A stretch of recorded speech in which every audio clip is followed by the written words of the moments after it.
Hello, everyone. My name's Adaku Mbagwu. I'm the firstborn daughters specialist and the founder of the HealedHero community, where we help firstborn daughters who want to achieve exponential success do so by healing some of the childhood traumas that form from being the firstborn daughter.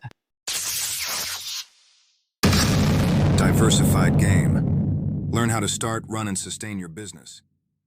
Hey, it's Kellen, and today on Diversified Game, Adaku is going to give us the game on healing from childhood traumas. And if you are listening and you think, oh, I don't have any childhood traumas, let me turn this off, you really need to stay on, because I promise you, you will learn something out of this. You will find something that will heal you, God willing. Adaku, welcome to the show. How are you doing?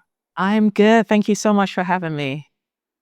Thank you. I heard, and I saw your beautiful website. Everybody, links are in the description. I know most of you are listeners, maybe while driving or working, but also go over to the YouTube and go put a voice with a face. So then when you need a speaker, you know who you're hiring, right? But I heard you talking about the first daughters, and I said, hey, there's a lot of sons, especially not just in the African culture, but we'll say for the African culture, because Indians will say, hey, we do the same thing. And some of our, Middle Eastern and everybody, Mexicanos, when the burden is really on the children, when they are the retirement plan. I heard your story about your mother and even having to deal with her traumas, which it's like sins of the fathers.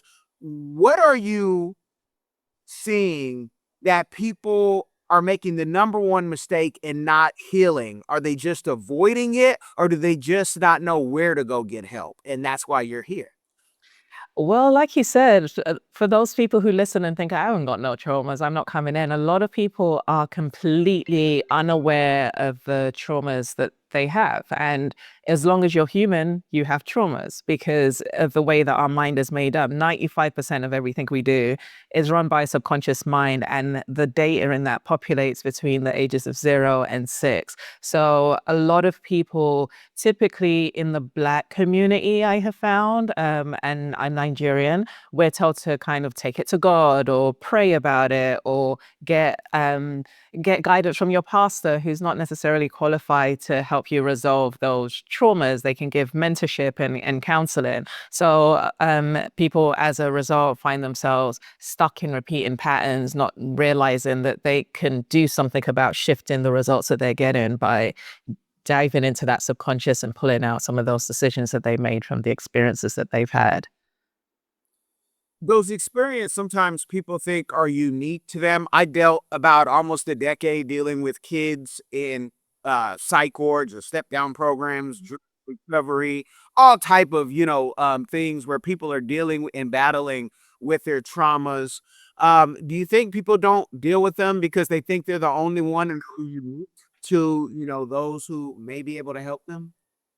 Absolutely. I think that's a huge thing. Whenever we're experiencing pain or we're feeling insecure or we have all of these confusing thoughts and emotional experiences, we don't think that everyone else is feeling the exact same. And it's not really seen as a position of strength to be vulnerable about what you're going through. So it heightens that isolation because you're not talking about it. You're keeping it to yourself. You're experiencing these things. And if you're not getting support to work through it, then that cortisol starts to imbalance, which then leads to more severe mental health issues like I had. I had to fall into depression before the pain was enough for me to say, okay, clearly whatever I'm doing isn't working and I need help. And I did feel like I was by myself. And it was because when I started sharing that I'm struggling, people didn't understand what I'm talking about. They were like, just pray or go like get a hobby, and I'm like, it's not that simple, So because the people that people might be confined to may not know anything about mental health and may not experience the exact same thing, they also might feel isolated and alone when they're talking about it. Hello everyone! Join us on an exciting journey with Explore the World Cameroon. London and Sydney go take you explore Cameroon, the heart of Africa. Experience the vibrant culture, nature and traditions from Yaoundé market to rainforest adventures. Every page na new discovery. Enjoy the Cameroonian food, music, and wildlife with our explorers. This book na true celebration of Cameroon spirit. Get your copy now. Available on Amazon, Barnes & Noble, and through your library and bookstores here in Grams Park. Don't miss this adventure. And you're so vulnerable, which makes I represent content creators, doctors. I represent, everybody but Satan and Lucifer, who I think is a good fit for me and our company. But you talked about even trying to take your own life at one time. And, people sometimes will even dismiss that and say, oh, that's attention seeking. I've cut kids off from trying to hang themselves. I've taught clients off of ledges who make $100,000 or more a month. These are not just attention seeking behaviors. If somebody tells you they're trying to harm themselves, you might want to listen, have a little compassion or a lot of compassion, see if you can help them. What could have somebody have said to you, and who could have said something to you to maybe stop you from going through that? Who could have said something to me? I personally think I fell into depression because I needed to. I always tell the story that I knew something was off and I was asking for answers, and maybe God was giving me the answers and it wasn't coming in the way that I thought it should come. So I was ignoring it, and I needed to kind of be lifted up and thrown against the wall for me to say, okay, anything but this, and trying to take my life was that rock bottom. But just to point on what you said in terms of attention seeking, I wonder what's wrong with attention seeking, right? If someone gets to the point where they're crying out for help by killing themselves, is that something that we should ignore? And I want to kind of challenge that, because there are some people who, when I was suicidal, I didn't tell anyone. I just attempted to take my life and I was found, thank God.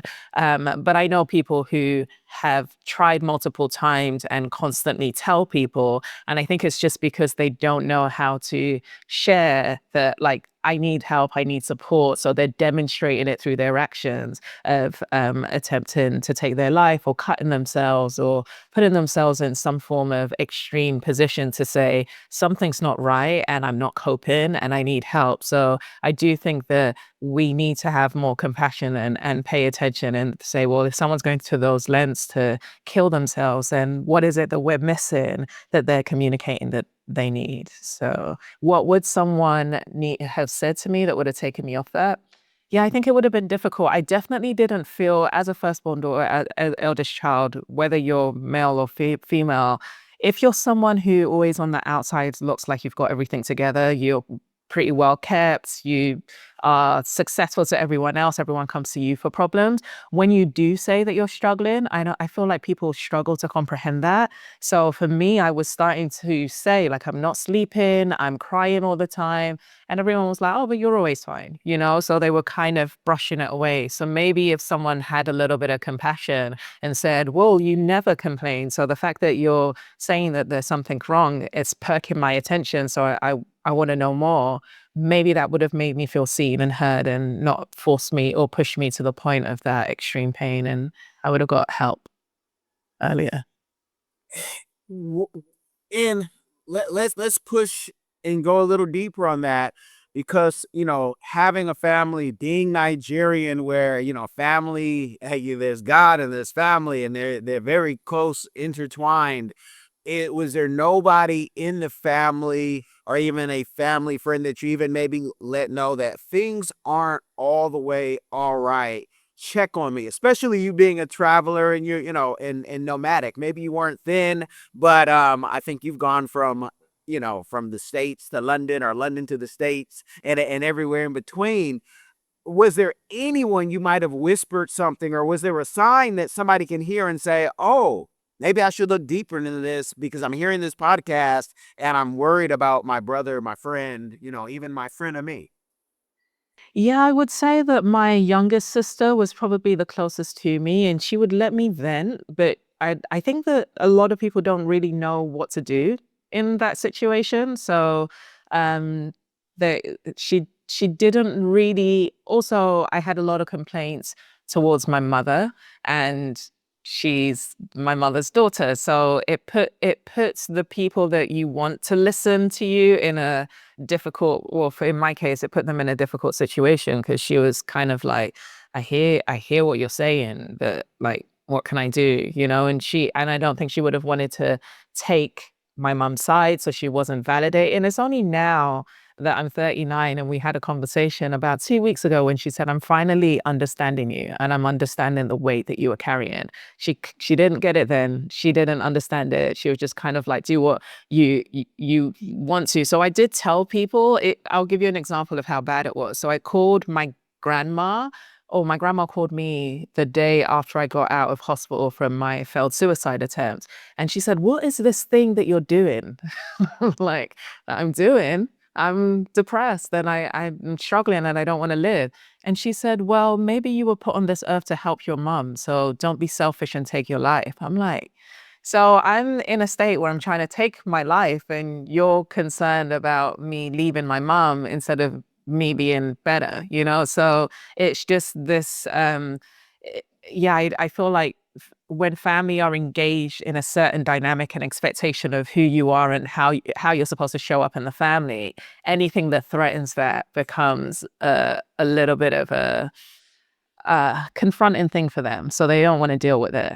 Ready to dominate your industry with strategy that actually scales? At Coleman Public Relations and Consulting Firm, we're not just PR experts, we're licensed sports agents certified in AI and elite business consultants with over 2 decades of experience leading global projects across multiple countries. Visit cprfirm.com, that's colemanprfirm.com, and millionairex.ai. Then download the Millionaire X app, your AI-powered guide to getting out of debt, investing smarter, and building generational wealth. Coleman Public Relations and Consulting Firm. It's a family business. It's different.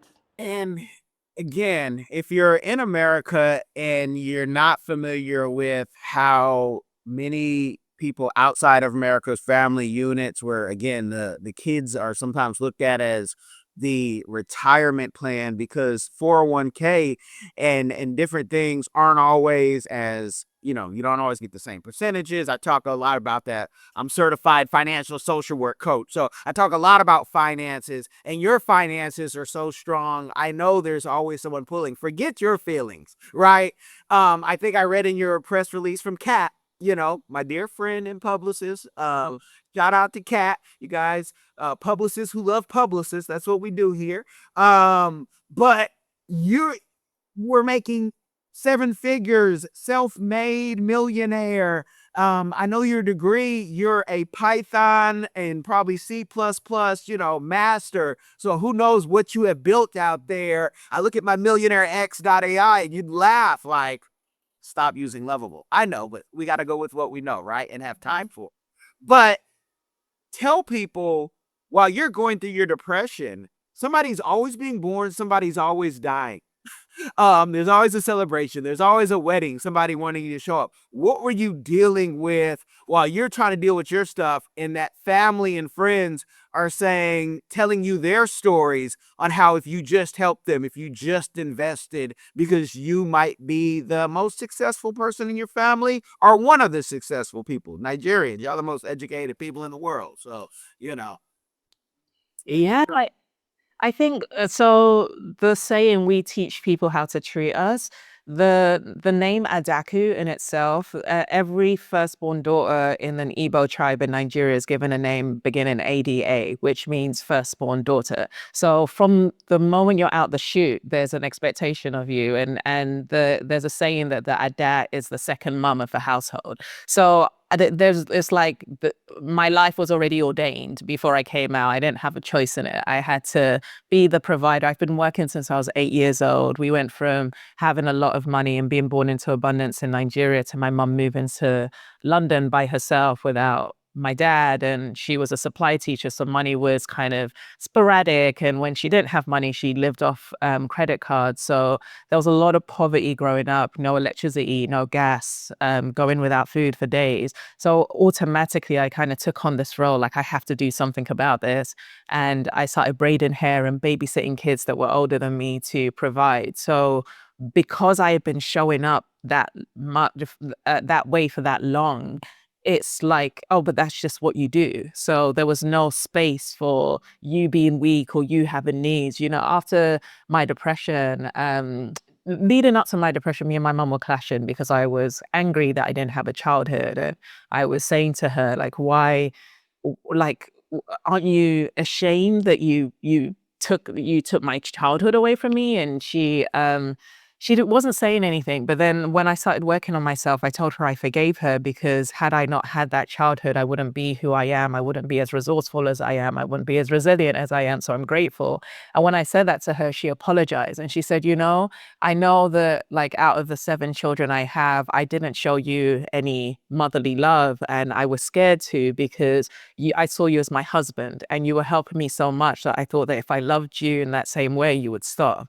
So imagine it's like I'm growing up in this household where I'm doing more to hopefully, like, if I do more for her, she will eventually love me. And she's thinking, let me not love her so that she can keep doing more. And there was now an entitlement that came with it. So regardless of whether I was suicidal, in the moment that I was caught with the overdose, I was losing consciousness, and she sat at the edge of my bed with her back to me. So there were so many ways that she was just stabbing me in my heart in terms of breaking my heart. I think she loved me, but to her, it was like, if I lose her, then I lose my support. So even when I was trying to work through it, there was no compassion. There was no space for, we can't focus on her weakness or her being sick, because if she doesn't get better, then we're all going to be impacted. So we need to, like, just hype her and talk her into, like, turning it to God and, like, just being strong so that she can keep this kind of train of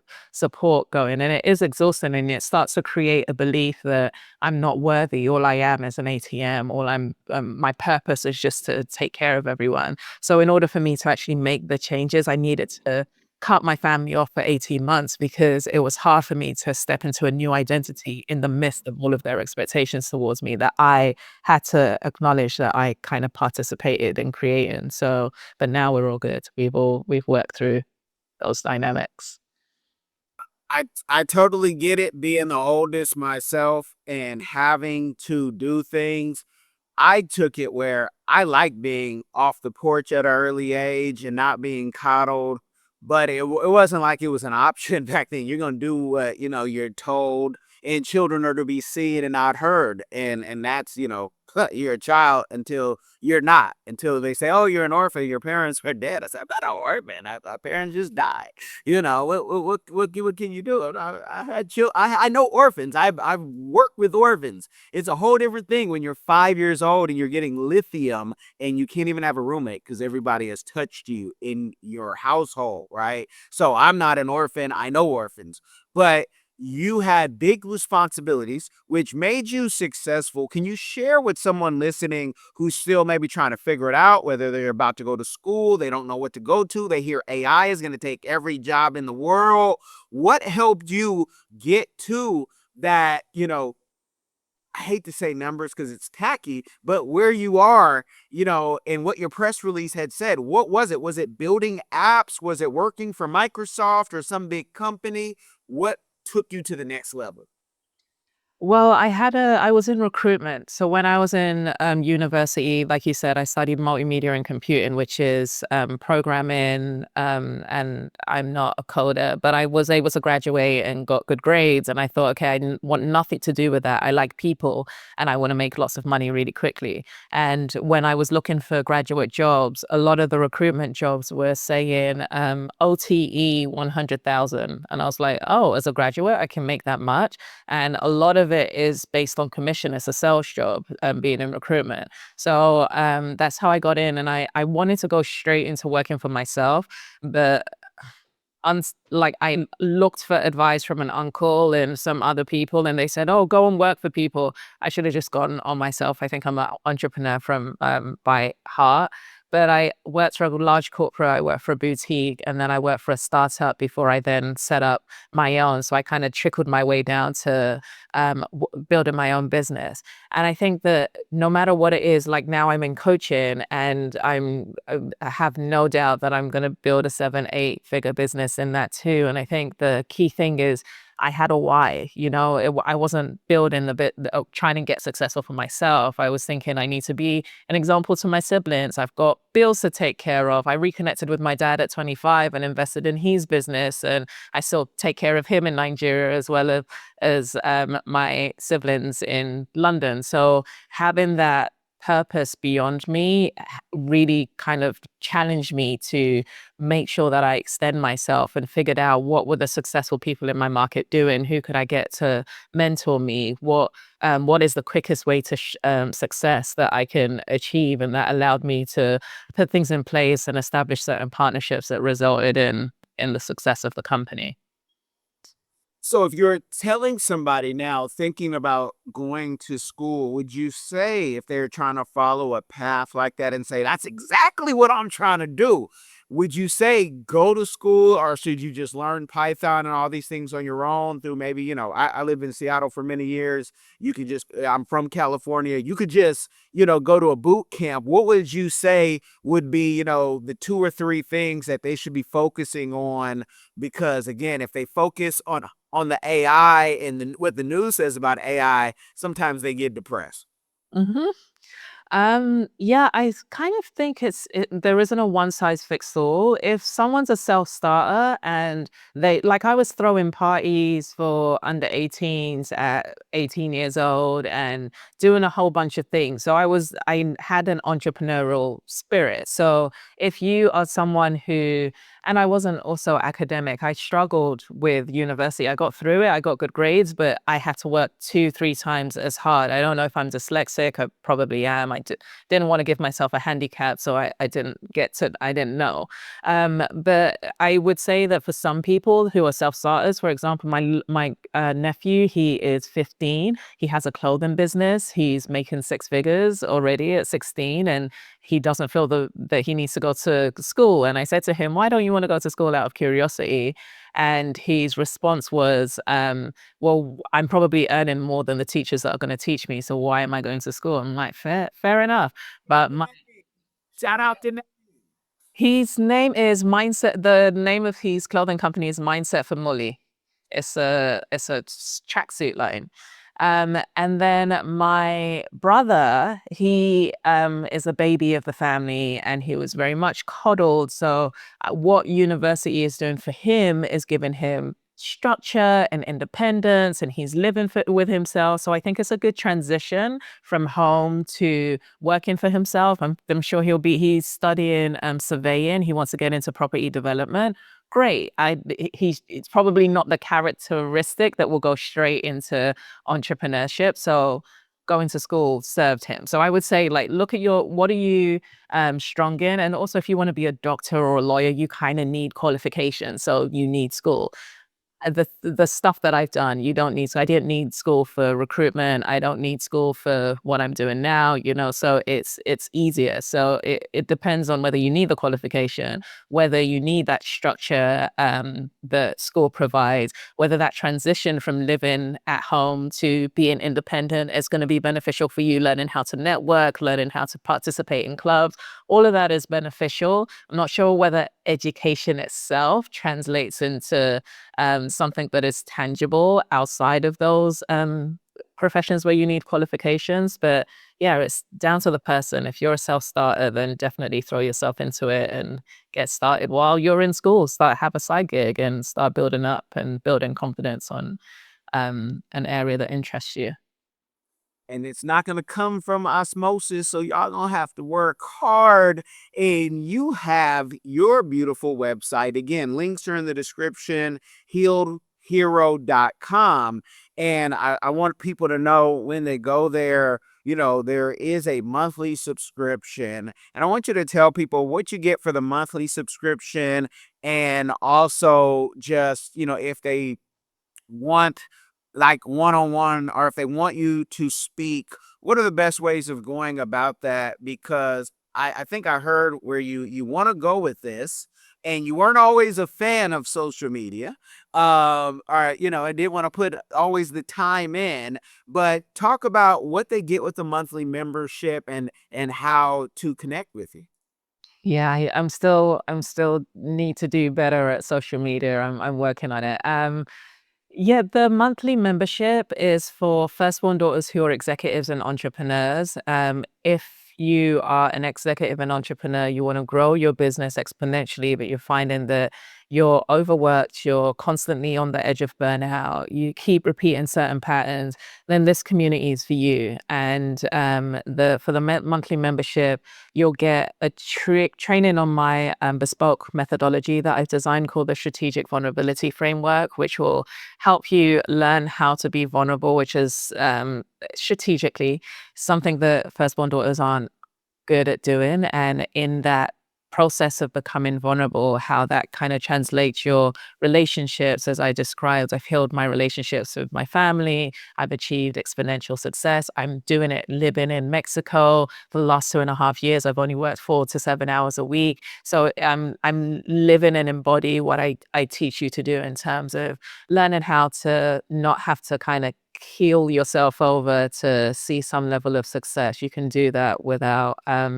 breaking your vessel and your mind and keeping everything together. So you'll get the monthly trainings. There's access to monthly calls, and there's access to the community of other firstborn entrepreneurs that you're not only healing with, but you can network with, and they can help support you in your organization. So it becomes this ecosystem of support. It's the application only membership. So it's not just a case of logging on and subscribing. You'll have to apply and go through a vetting process. And if you're selected, we want to make sure that we have everyone that's in the right mindset and aligned to what we're trying to build.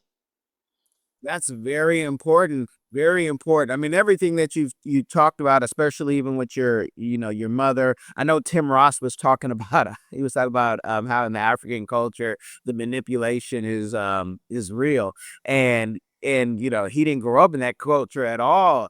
But it's real, so you can declutter and get right. You also have the coaching. So is the you to get coached on you one-on-one, do they have to be a member? I just want to make sure that's clear, so people say, oh, I gotta apply. If I just want to have a one-on-one conversation and get some coaching once a month, once a week, almost like therapy, I guess, is that possible? It is. I have a program that I put people up through one-on-one, and if you go to the Get in Touch section of my website and put through an interest form, I'll get it to my email and we'll book a call. There'll still be a vetting process to see whether I'm not everyone's coach. I have a particular style. I'm very direct. I'm going to cut straight through, and everyone's not ready for that. Some people may need to go to therapy first, which just creates that container and space for them to like emote. And this is like, let's get to the root, let's rip it out. What actions do you need to take? So we need to make sure that we're aligned. But yeah, you can contact me directly um s- to have a conversation, see if we're a good fit. I'm glad you say that, because I tell people I say no more than I say yes, because the things I'm going to tell you, if you think I work for you, I tell people check 20 years of work. I don't need your money, doesn't impact anything that has I have going on over here. And I have other businesses that, well, that's where you want to be. And I want people to say, hey, I'm not for everyone, because you have certain people online, like, just pay the money and it's all good. And those are a lot of times the grifters that, their lives are all out of order, all out of order. Mhm. What do you see yourself doing, whether it's a book, speaking tour, or both? I want to say Netflix special. I don't know why, but I know why, but I don't want to say why. But where do you see yourself going from here?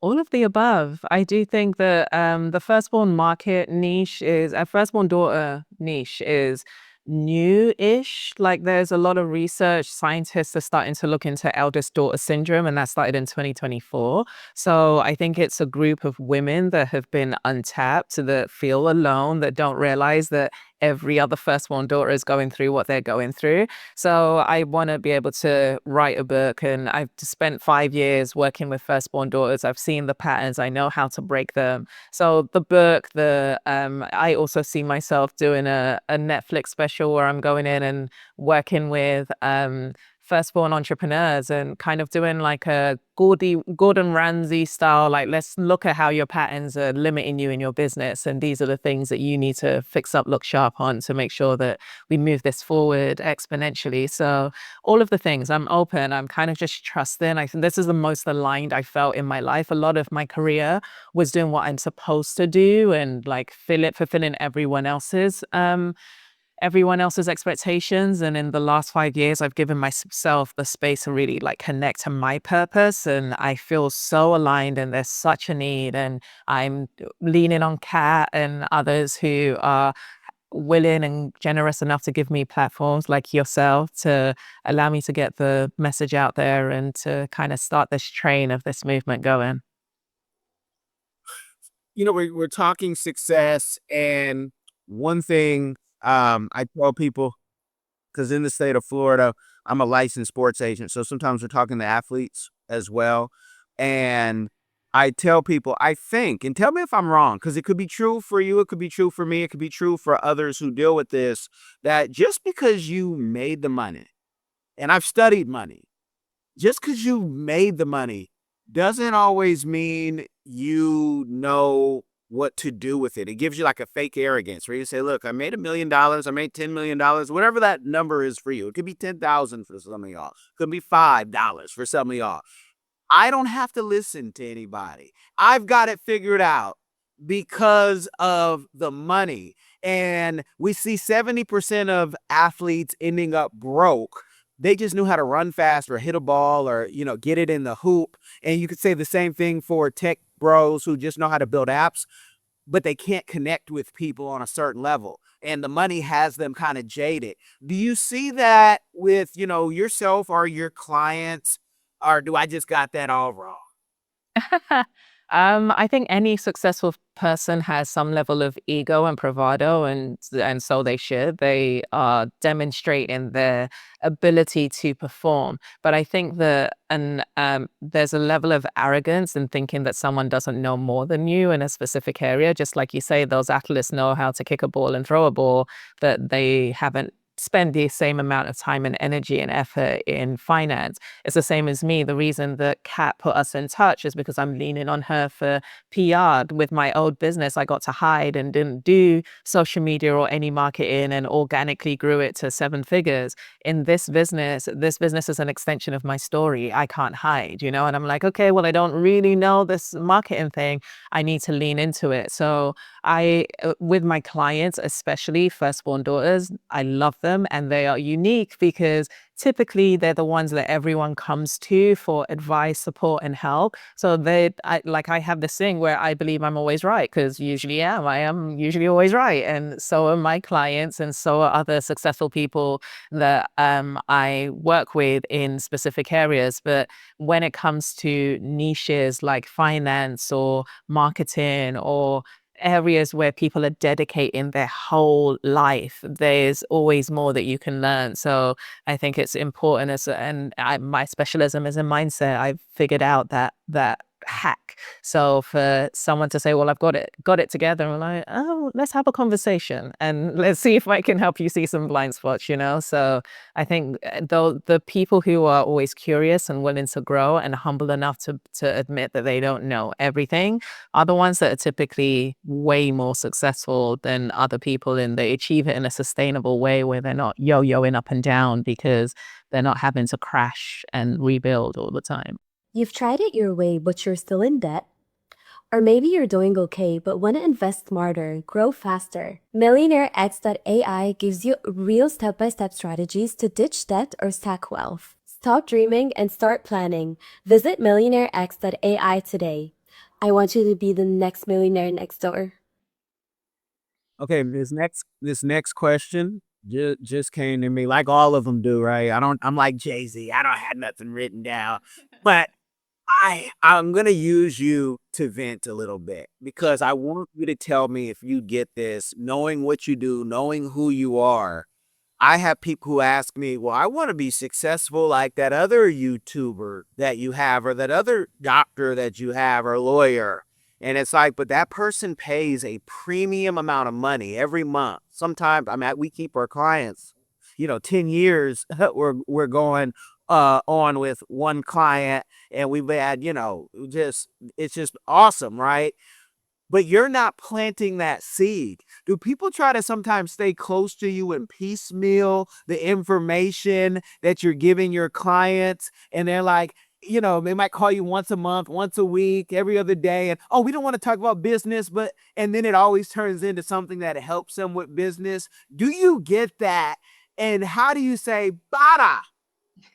Like in Mexico, para.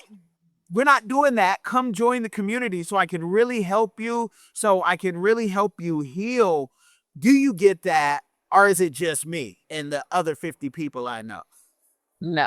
I get it all the time, and it used to annoy me and make me so angry. Like, I'm like, why are you trying to like use me? And it would trigger me because I respect people's crafts and I want to pay for it.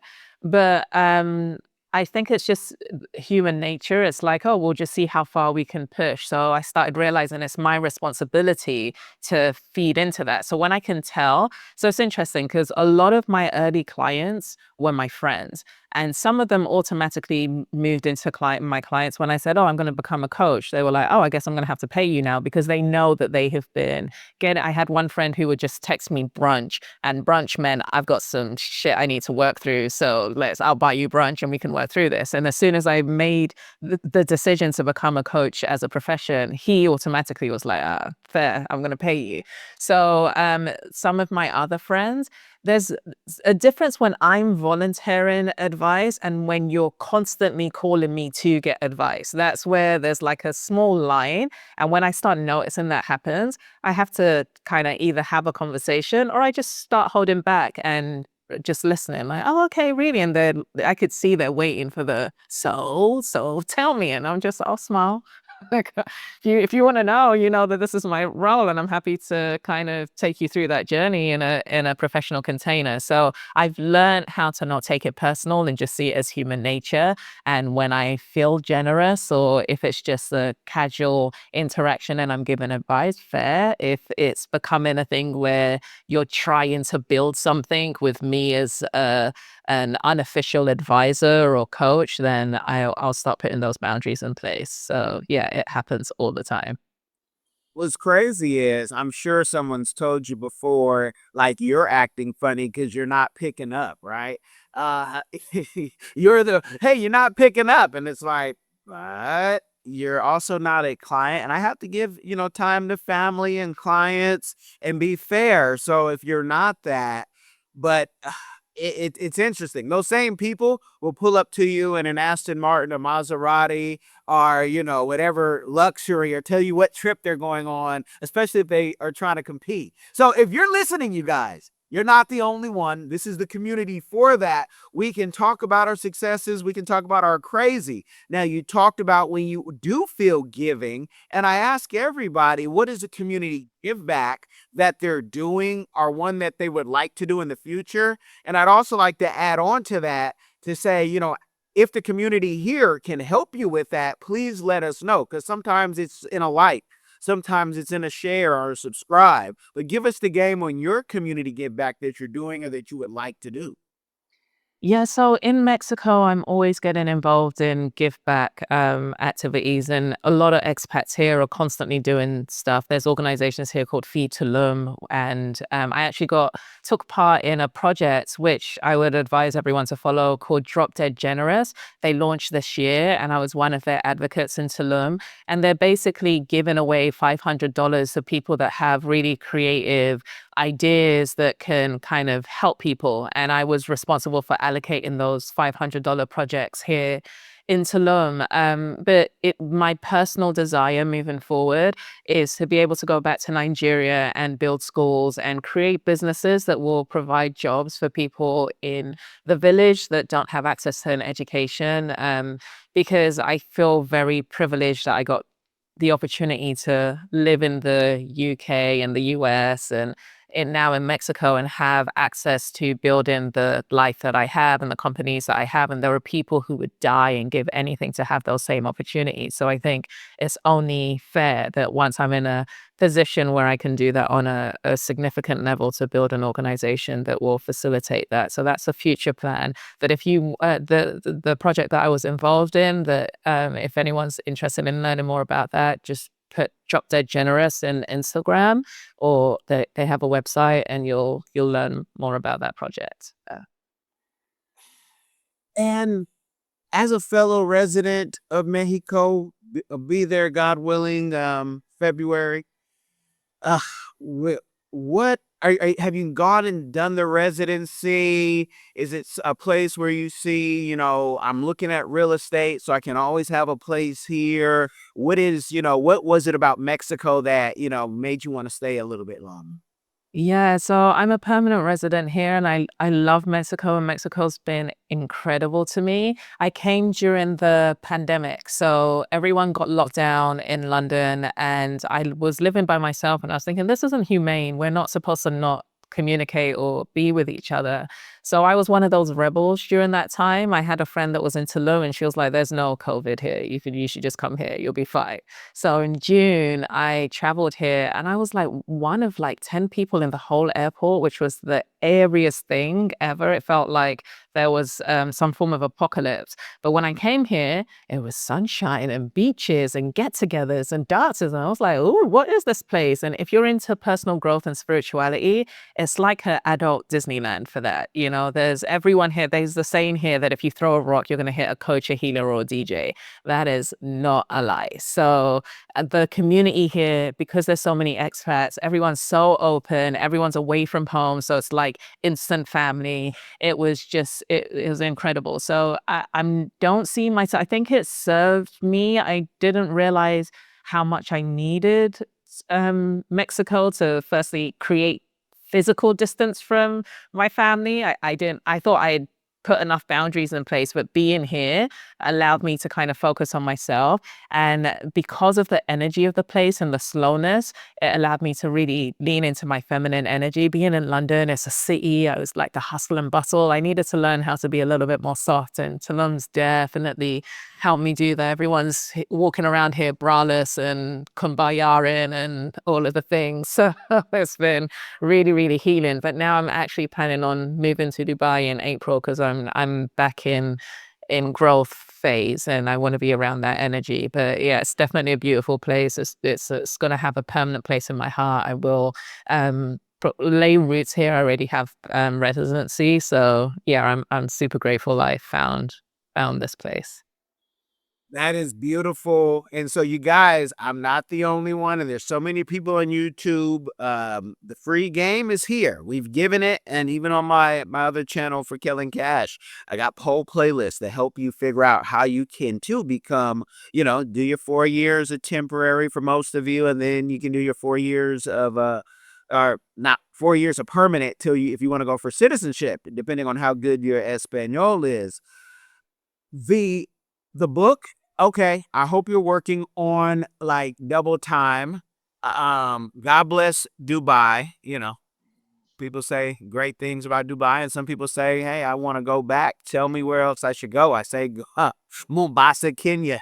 It's like being in Miami, why not? Or being in Durban. But you said something about your school that you like to do. And I would tell you, people can check on LinkedIn, all the AI certificates, tech certificates, they're easy to get. All of them were free for me. You should, or you could, I don't tell people what they should do. You could, because I did this in Ethiopia, in Lalibela, Ethiopia. I was showing people how to use ChatGPT, and people are like, thank you. Amasa Ganalo all day. They're like, you took your time out. I'm at the bar. If you guys know how I get down, I'm like an alley cat. I'm all over. And I'm just showing, from our tour driver to the waitress to whomever wants to come. Because, in Africa, everybody can come around.